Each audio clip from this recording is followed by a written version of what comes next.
Youssef, vous n'êtes pas sans avoir été, comme nous tous, abreuvé d'interventions récentes d'Éric Zemmour, un soi-disant polémiste. On en connaît de vrais qui ne sont pas invités sur tous les plateaux de télévision.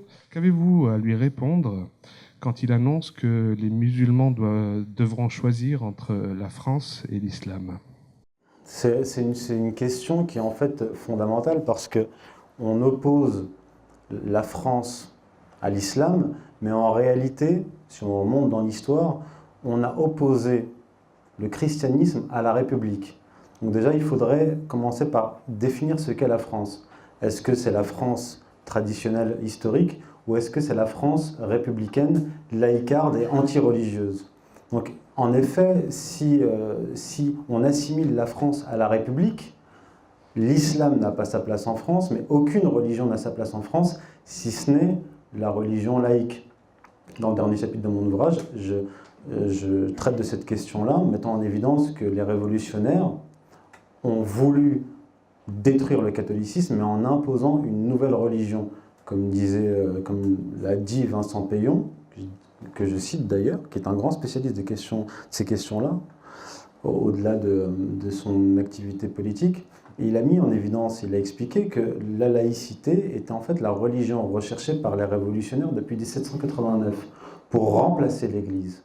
D'accord? Donc lui, il dit bien qu'il faut abolir toute orthodoxie, quelle que soit la religion. Donc si Éric Zemmour parle de République, oui, en effet, la République doit être tout à raser.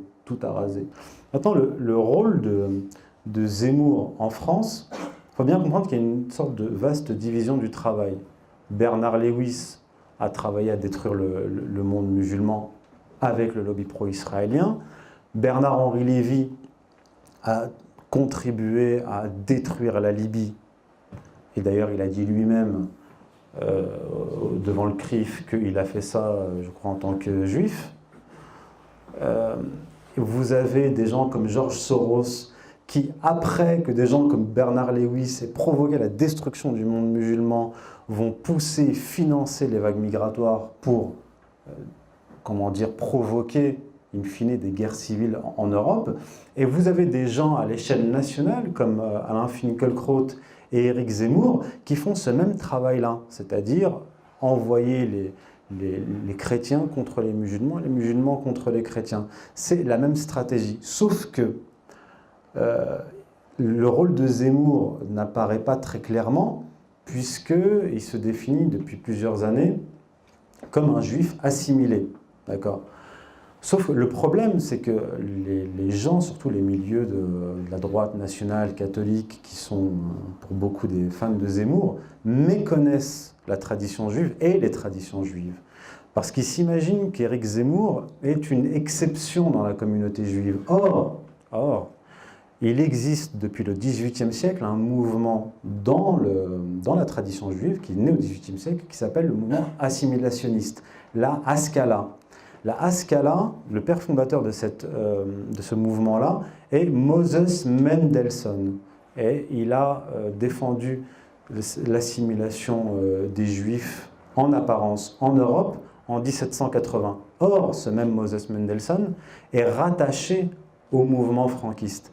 Et le mouvement franquiste, comme je l'ai dit, défend l'idée, le projet de s'assimiler en apparence pour détruire de l'intérieur, être plus catholique que les catholiques, comme les sabbatains étaient plus musulmans que les musulmans. Et Éric Zemmour appartient directement ou indirectement, même s'il n'en est pas conscient, à cette tradition-là, plus français que les Français.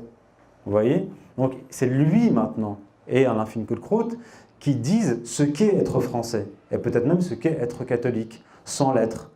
Ça a permis à Éric Zemmour, surtout, de manière plus subtile qu'Alain Finkielkraut, d'influencer une bonne partie de la droite nationale des milieux catholiques pour les ramener dans ce qu'appellent les psychosociologues le piège abscon.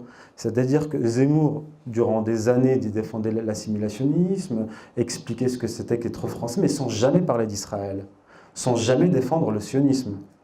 Pour avoir la confiance justement de ces catholiques, des gens de ces milieux-là. Et une fois qu'il a acquis cette confiance, une fois qu'il est devenu un leader d'opinion dans ces milieux-là, in fine, qu'est-ce qu'il nous dit?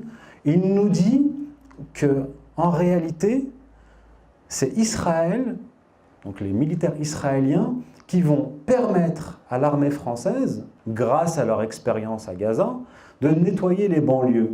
Donc en fait, qu'est-ce que ça veut dire? Ça veut dire que Éric Zemmour a ramené jusqu'au bout de ce piège abscon tous ces milieux-là, catholiques, droite nationale, etc., pour valider la politique israélienne. Comme, en fait, il a le même discours au final que Benjamin Netanyahou, qui dit l'an prochain, vous aurez des attentats. En gros, si vous ne ralliez pas Israël, si vous ne suivez pas l'exemple d'Israël, vous serez détruits. Donc Éric Zemmour est en train d'expliquer aux Français que s'ils ne suivent pas la politique israélienne, c'est-à-dire en fait bombarder des populations civiles, massacrer des femmes et des enfants, eh bien vous serez détruits. Vous voyez? La stratégie du choc des civilisations se fait à plusieurs échelles et à plusieurs niveaux. Et chacun joue sa partition. Voilà, j'espère avoir été clair.